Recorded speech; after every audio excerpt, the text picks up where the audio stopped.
Maglagay tayo buto-buto guys kasi magagawa tayo ng wonton mommy.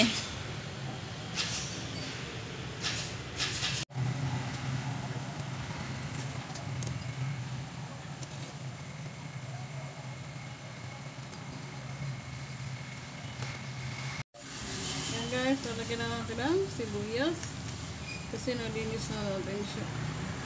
Pero mayroon parang puti-puti.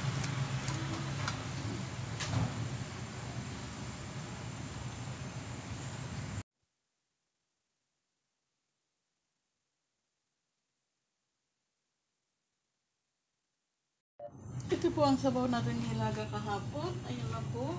Well, di ba nakita nyo? Tanggalin po natin yan. Ganyan po ako magmami. Ina-advance ko po inuto yung sabaw kung bukas ko pa kailangan. Para po matanggal po natin to. Yung mantika. Tanggalin po natin. Kasi hindi po masarap higupin ang mami kung mamantika po siya. So, tanggalin at itapon.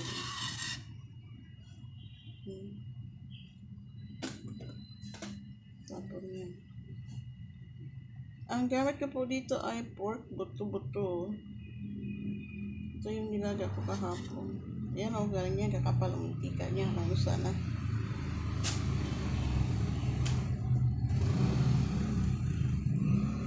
Yan, wala na siyang mantika.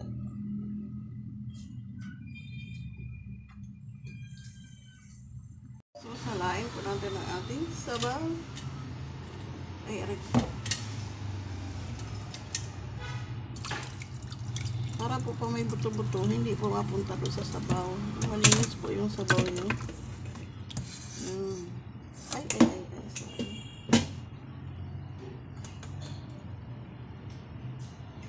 Initin ko nga po sa natin.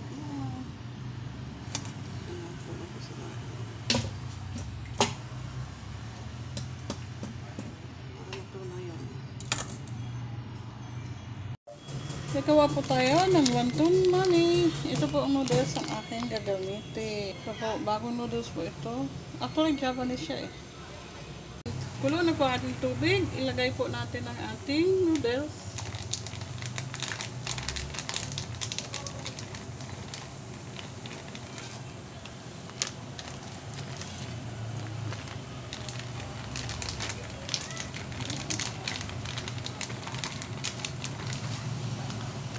Masarap po ito guys sa mami. Ang ganitong uri na noodles. Masarap ito sa mami.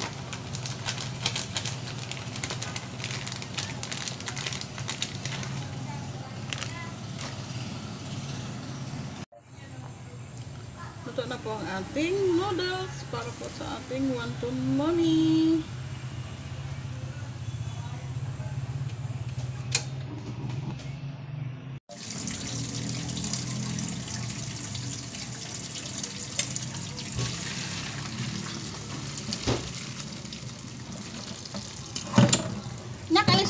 Alis ka dyan, baka mapasok ka.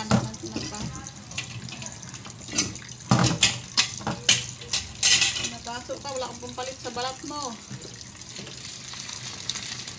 Basta ka na pupunta agad-agad dito sa aking tabi.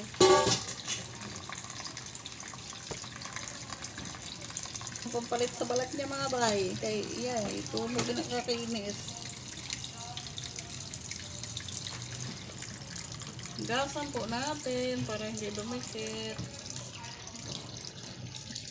Kaya po ang sekreto, pag gawa po kayo ng mami, nasa po ng noodles, gasan nyo pagkaaho nyo sa... Pero naman hindi, kasi depende po yan kung, halimbawa, kakainin nyo na po, pwedeng hindi nyo nahugasan pagkagaling nyo sa pinaglagaan. Diretso na sa inyo. Mangkok kasi mainit pa po yun. Mas lalo masarap. Pero sila mamaya pa yan sila kakain. So, kailangan natin hugasan para hindi magdikit-dikit yung noodles. Po ang aming dinner today. Noodles lang kami. Ay iba naman. Ito po ang gagamitin natin ating sabaw sa ating mami. Nakita nyo yan. Yan yung sabaw na nilaga ko ng isang araw. Yan na po siya. Wala na siyang mantika. Masarap na yan higupin ang sabaw. Pag ano po kayo, ganito ang itsura ng wonton. Binibili lang po namin ito nangyari.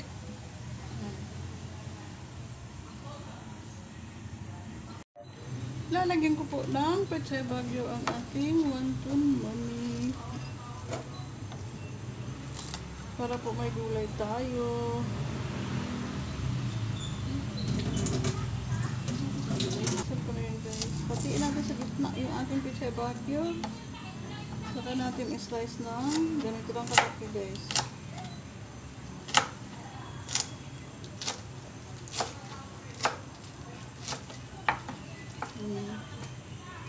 Para hindi naman parang mahirap hinguya pag ano. It bites, size bite ba?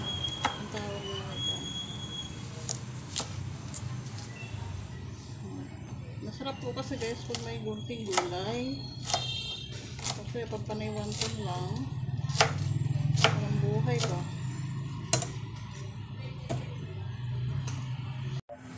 Ayun na po, kulong-kulo na po ang ating soup para po sa ating wonton. So, ilagay na po natin ang ating wonton dyan. At isasabay ko na po yung Pechay Bagyo at saka wonton. Try this it kasi naman ng ano.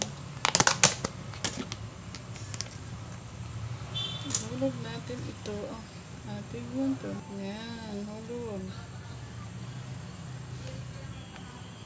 Yan guys, pag ganito ang pagkain sa bahay, walang magre-reklamo yan. Taob yan mamaya. Lahat ko na po ito yung isang balot kasi kasya lang naman po yan sa ano. Napaaga at alabas ko ng wonton, malipro siya. Dapat po kasi guys, hindi ito malilipros para hindi masira yung balat. Ihulog nyo siya ng frozen sa sabaw. Sa akin, medyo nalipro siya oh. Uy, huwag sana masira yung kanyang skin. Ano guys, oh. Kaya yung itsura niya guys, oh. Actually, pwede nyo na yun siyang patayin kasi, alam niyo po kung bakit, mainit pa yung sabaw niya eh. Maluluto pa po yung wonton sa sobrang init ng sabaw. Pero pakuluan ko siya ng 2 minutes pa, tapos napapatayin ko na po. Tama lang yan pag kinain nila. So, maluluto pa yung wonton dyan. Thank you po for watching and please follow po me and give love to each other po tayo.